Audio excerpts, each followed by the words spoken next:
大家好，我是以賴。這一次要去他家的會員說想要吃藍瓜子，我沒有找到。夢幻石雕應該是可以的吧？這尾石雕是石城漁港的定置網捕的，泡在冰海水裡一整天，水晶體變灰色了，黏膜很多，鮮度很好。我回想了一下，差不多每年11月到1月之間，光榮漁場都會撈到一批野生的石雕，而且體型都很肥，幾乎都有2公斤左右。我上一次買到是2年前的11月，那這一部是今年11月拍的。我剪片的時候，他們又捕獲了2批活石雕，暫時養在水池裡。我說野生魚類再稍微養個2天的魚是最好吃的。魚在被捕撈的時候會掙扎，壓力荷爾蒙會飆升，肌肉開始堆積乳酸。那掙扎的時候會消耗細胞裡的 ATP 瞬間會消耗完，魚死後能轉化的鮮味物質就變少了。這個論點是在日本水產協會雜誌上看到的，他們有做過實驗，有相關的數據，讓魚在池子裡休息24小時，撈出來立刻撓腳，肉質跟甜味都會有明顯的增長。但是這一尾沒有養，抓起來就直接冰鎮了，整尾魚都在冷休克的僵直狀態。一般來說，這條魚已經算是極好的，但我做過更好的，有比較就會有追求。但活體又肥的魚是可遇不可求。我把魚頭先切掉的主因是它的嘴巴是往外突出的2片板齒，很容易刺破塑膠袋。因為我是用冰鹽水泡着熟成的，塑膠袋破了會產生額外的風險。它這個內臟裡都是肥油，腸胃裡有很多嚼碎的貝殼，證明它咬合力非常強，這是它獨特風味的來源。也因此它經常會咬斷魚線，不好釣到。那定置網老闆說石雕很喜歡吃藤壺，可能是因為這樣，所以東北季風起的時候呢，總是能撈到一整批。等一下拿去包起來。我還買了3尾白馬頭，就是定置網群組裡會有照片，那種一袋一袋在賣的。馬頭魚生食、熟食都非常棒，熟成濃縮過魚肉裡的蟹味很濃。馬頭魚的肉質十分特殊，生食很軟，還有一點黏黏的，很少店家會做成生魚片。因為馬頭立林燒的名氣太響亮，製作流程又比做生食簡單，所以馬頭都拿去做熟食了。能做生魚片的魚種有一大堆，立林燒就這一種，就算鱗片沒有立起來，吃起來也是很酥脆的。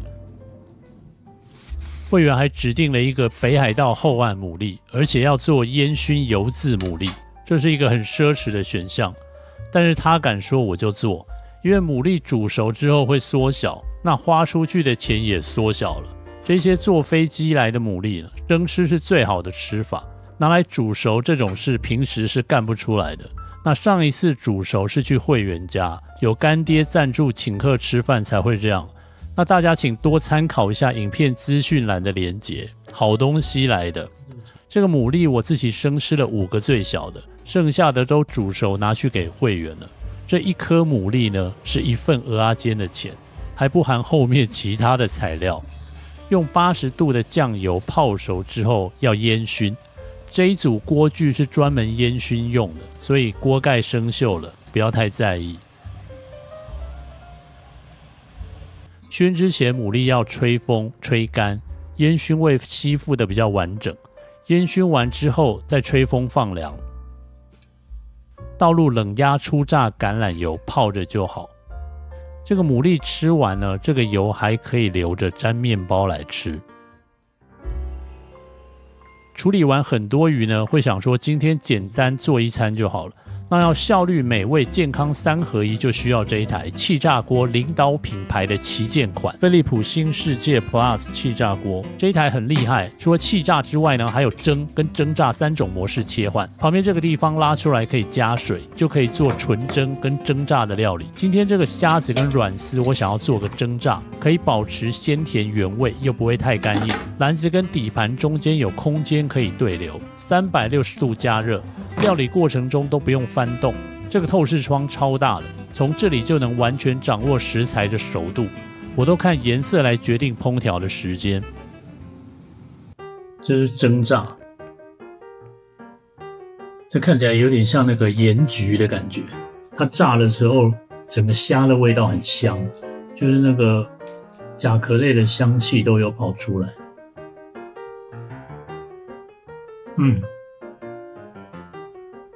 口感很好，應該說比蒸的香一點，然後比炸的呢再濕一點，介於兩者之間。但是蝦的甜味都有完整保留下來，主要是方便，什麼都不用弄，放進去。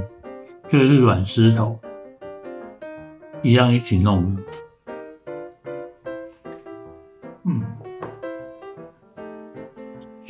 這個啊也是剛剛用那個做的，就全部放進去，按一按就好，這樣一燉就完成了。石鯛熟成5天了，今天要切開來，明天要吃。石鯛魚皮很厚，鱗片很細小，熟成之後呢，刮魚鱗會變得很難，我都用電動打鱗器來處理，會節省很多時間。但是有些魚皮薄的魚種就不能用電動的，會弄破魚皮魚肉。黑色的外皮跟魚肉之間的那一層白色的，代表魚皮的厚度，這可以煮湯來吃，充滿了膠質，非常棒。所以魚鱗要仔細刮除乾淨，吃到魚鱗會卡在牙齒上或粘在嘴裡，很影響體驗的。那每次想去你家做生魚片的菜色都很難做決定，因為想要影片更有看頭的話，食材就要很有特色，不然擔心影片觀看沒那麼好。但是很有特色的食材不見得大家都會喜歡哦。那這一次的會員有指定幾個菜色，其實這樣子也不錯。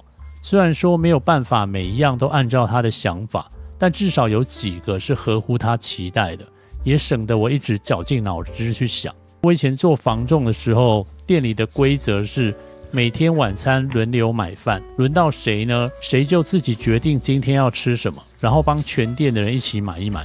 因為業務工作會跑得很遠嘛，所以每天吃的東西都很多變。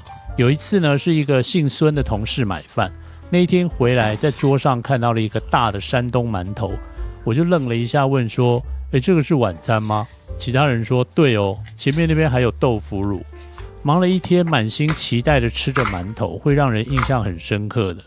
那如果會員自己講想要吃什麼，就不會有看到大饅頭的訝異，但同時也少了一些驚喜。雖然有些食材我個人覺得沒有到很特別，但是我相信還是有很多人沒有嘗試過，而且我對個人的操作流程挺有信心的，因為從來沒有人當着我的面說難吃啊。馬頭魚就不能用電動打鱗器了，魚皮會被刮破刮爛。另外一半的魚鱗是留着的，要做熟食。馬頭的魚鱗原本很容易脫落，但在熟成了5天之後，魚皮水分變少，魚鱗會緊緊的粘住皮，這樣有好有壞了。像我現在這樣操作的時候呢，魚鱗不會掉下來，在油炸的時候也比較不會噴濺，魚鱗一下子就會脆，但是會變成魚鱗比較站不起來，比較不會造成密集恐懼症。切割馬頭魚的時候，手法需要相當的細緻，我都輕手輕腳的哦。它的魚肉非常軟，大力給它釘落，它就會散開。就算中間連接脊椎骨的刺很細，我也是用剪刀剪，就怕爛了。有魚鱗的這一半也好了，等一下還要拔掉魚刺。石鯛魚肉吸完血了，接着要做精修。腹部這一塊脂肪很多的地方，生吃很硬，而且還靠近肛門口，所以我就從這個地方繞個圈，連同魚下巴，把整塊腹肉切下來做熟食。石鯛的魚骨很粗，魚皮腹膜都很厚，這個部位修不出太多肉來，做熟食可以一次吃到濃厚油脂、Q 彈魚皮、軟糯膠質的3種口感，整塊烤好，大口撕咬，十分帶勁兒。沒有錯，就是帶勁兒。其實講我是會當講台語的，只是講我講到沒練轉，因為我的爸母是蚵仔韓籍，台語我嘛是會曉，但是我還是喜歡說話標準一點。看那些聽不了捲舌音的人留言幹屌，十分有趣兒。上面只是文案寫不出來的時候說的一點俏皮話兒。那這個連着魚皮的鰭邊肉一定不能丟，留着煮湯絕妙。因為這一次的會員只有1個人參加，所以石鯛就跟馬頭還有軟絲還有 RJ 釣的白蛤組成了一個綜合生魚片套裝，分送給其他有緣人了。半透明的皮下脂肪稍微有點魚血，瑕不掩瑜啦，連尾端都是有很多油脂的。魚腹肉用煮牡蠣留下來的蠔汁醃製，再加上一點柑橘醋，還沒有用完的蜂蜜威士忌，浸泡整整1天讓它入味。這個一定能吃到嘴角流油啊！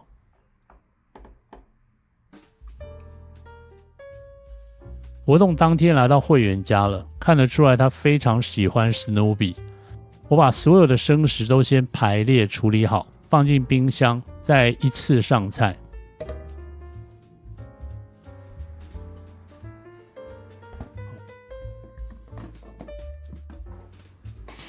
这个的話是石雕，對。然後這個是白蛤，這是另外一個 YouTuber 寄給我的。然後這個是馬頭，這個是軟絲，這個是元燒老闆贊助的蝦蟹嘛，醬蟹跟醬蝦。它這個蓋子啊，需要一個特殊的開罐器。真的？他沒有給我開罐器。我有開罐器，不要擔心，他沒有給我開罐器。他說進來還沒有來，所以他一蓋上之後就打不開了。這是之前影片提到的白蛤 ，RJ 釣到寄給我的那一尾，我把它做昆布地了。這塊包的時間比較短，它的質地沒有那麼像軟糖，但還是很緊緻的。因為肉質很緊緻，切的時候肉會緊緊的粘住刀子，看起來像是刀不太利那樣。這是會員指定的七彩撈生。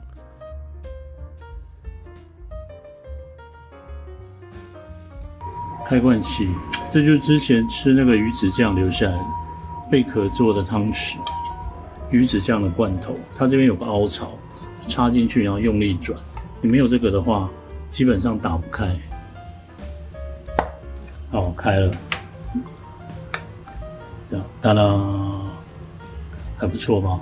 這是蟹醬，然後這是蝦子，我想要不要直接放在裡面就好了。倒出來吧，倒出來，覺得這樣挺好看的。我找了一個比一樣大，剛好的，這樣不是剛好嗎？好啊，這樣可以吧？這樣是，但是會比較難咬吧？來點花椒油，最好是熱飯，蒜苗。我什麼都沒有做的醬蟹好了。又放了1天的石鯛魚，因為拿出冰箱溫度變高，油脂就滲出來了。雖然已經熟成了6天，但肉質還是緊緊的，紅白相間的魚肉看着就很有食慾。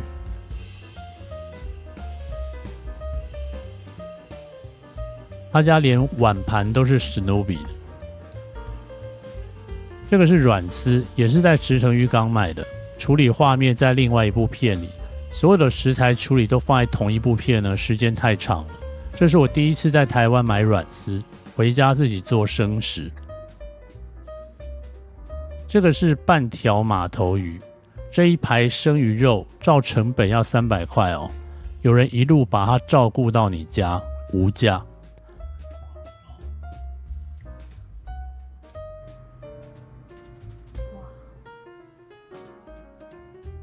這個吃熟的，你看，哇，這鱗片刺我已經去掉了。馬頭魚熟食的部分切一切，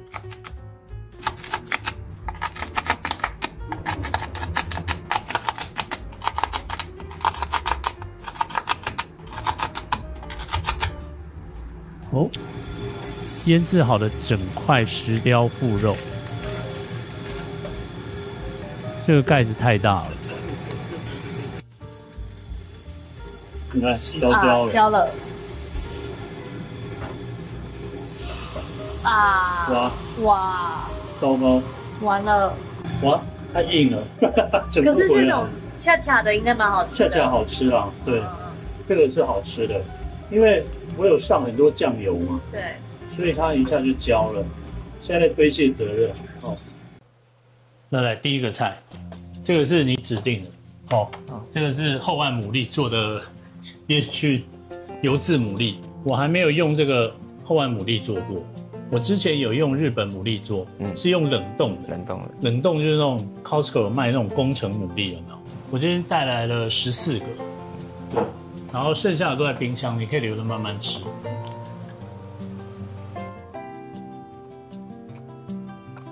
跟想象的一樣嗎？第一次吃。那你要配一點飲料嗎？哇，他這個飲料杯好大哦，他一次是喝1瓶，然後全部醒好以後倒在那個飲料杯裡。來，這個也是你指定的哦，撈生。你本來就叫七彩撈生啊，我漏帶了泡菜，所以它少1味，所以裡面只有六種。這個是另外一個 YouTuber 寄給我的，哦，叫 RJ。好，那你要準備好要撈，你拿好你的筷子，我幫你撈，但是我不會吃哦。不是這樣子，不是這樣子，要這樣子，要這樣由下面鏟上來。哎，對，這樣子哈。OK， 那你要說吉祥話，要說吉祥話。對，你要說吉祥話啊。人家都會說什麼訂閱破100萬之類的。好，注意來個訂閱破100萬。他們現在有的直接撈生菜，就是沒有肉。這是新加坡傳的，其實應該是馬來西亞。新加坡本來是跟馬來西亞是一起的。嗯，這個是我去日本玩的時候買的那個牡蠣醬油，然後加了一點 Tabasco， 因為我們今天插一個泡菜嘛，泡菜中有一點的辣辣的。要配着那個魚肉一起啊，好吃，好吃吧？哦，哇，你看這個反應很真實，真的好吃，好吃的啦。这醬料我還沒吃過哦，可以了哦，會加一點醋，有點酸嘛，有一點甜，有點辣。對啊，等一下，我忘記加了啦，要加那個多利多汁。那個撈生裡面啊，通常會加花生碎，後來我們不太加花生碎，後來有的人他會加那個玉米碎片，對，就是讓它增加一個脆脆的感覺。剛剛講到脆脆，我在想起來，要加一點，有那種酥脆感，有沒有？有沒有？就是要搭在一起吃，好像口感又不一樣，因為我本身喜歡吃鹽水。哦，你喜歡吃嘛？那這個可以。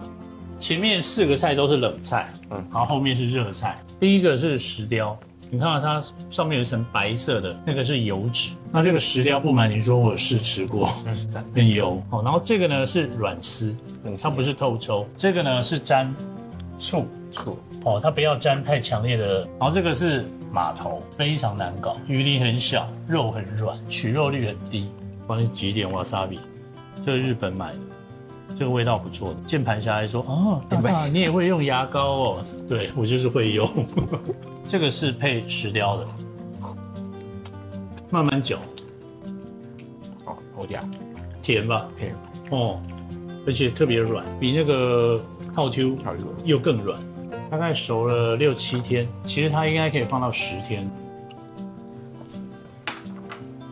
比較緊硬。哦，你喜歡這種口感，對，緊硬的，對，那你可以先不要試這個，不要加熱這樣的，小可脆脆的。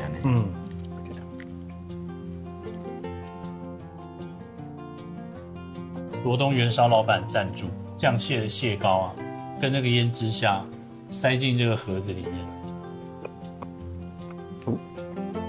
第一次吃，好吃吧？哈，有沒有那種鮮味直通腦門的感覺？慢慢嚼一下，味道蠻合我口味的。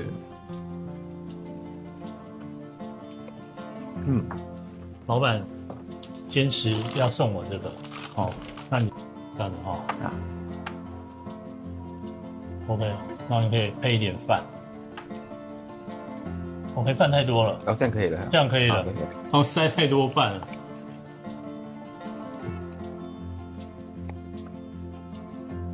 這個哦。我剛剛煎壞了，不好意思。因為那個鍋子哦，我不太熟。哦，這是那個石雕，這個是下巴，然後這是腹肉。如果你覺得太鹹的話，配一點這個蘿蔔泥，怎麼樣？配飯很 Q。這就是配飯的菜，而且它比較鹹，對，這個很好吃。然後你看它中間的油脂超多。對，所以這個是個配飯，真的好吃。那你有指定一個菜是米粉湯嗎？那這一次的米粉湯呢，我有做那個炸魚塊一起搭配一下。我想說就是那種升級版的土魠魚羹的那種感覺。不過你不用擔心，我不會毀你的廚房。我有帶我的那個秘密武器來，我帶了這台全新升級的飛利浦新世界 Plus 氣炸鍋。我對於炸的這個烹調手法的認知是在食材的表面做一個外殼把它罩住，加熱的時候呢，食材原本的水分會蒸熟它自己，最終達到外酥裡嫩的口感。這台新世界 Plus 氣炸鍋能完美的做出那種狀態，它除了炸還有蒸跟蒸炸的功能，炸蒸烤一條龍。像是炸魚、炸蝦、焗烤龍蝦、西京燒，或是蒸螃蟹、蒸透抽，都是從從容容、游刃有餘。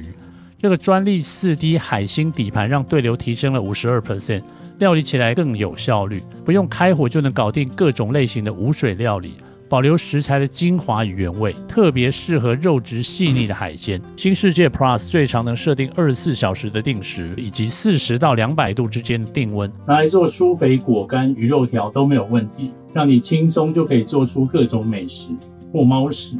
點選資訊欄的連結就可以下單嘍。會員指定的濃魚湯米粉煮好了，先上桌。你可以從這個透視窗觀察魚肉顏色來確認熟度。大家看剛剛那個桌面很乾淨，會員在我準備炸魚的時候全部都吃光了。魚炸好，我們來看一下，升級的滑軌很方便耶。這個馬頭魚的鱗沒有站起來，但是保證酥脆的。我用這一台炸過3次。這個啊是馬頭魚的另外一半。我們剛剛那位這一半吃生食，然後這是另外一半，這是帶着魚皮下去炸的。在家試做的時候，那個魚皮魚鱗是有立起來，包裹太久，水分太少，所以它沒有站起來。它這個脆皮的效果應該是有的，直接吃。像立林燒那樣。對對對，直接吃，但是它沒有立起来。會燙。有嗎？有脆脆的嗎？有了哈，脆，應該也是可以，它只是沒有站起來而已。裡面還是濕的，咻哇 ，juicy 有沒有？裡面水分。然後上面那個鱗其實是有立起來的，它上面是有個空間的，所以它也是會酥脆的。對的，哦，有啊，有脆。這就是升級版的米粉湯。米粉湯，我煮。我湯用的比較少，沒關係，這樣比較濃嘛。對，然後這種因為米粉會吸掉很多湯嘛。好酥脆哦。我有聽到哦。可以啦，這個東西上得了台面吧？哇，這火焰等級的，火焰等級，結束在這裡。火焰等級。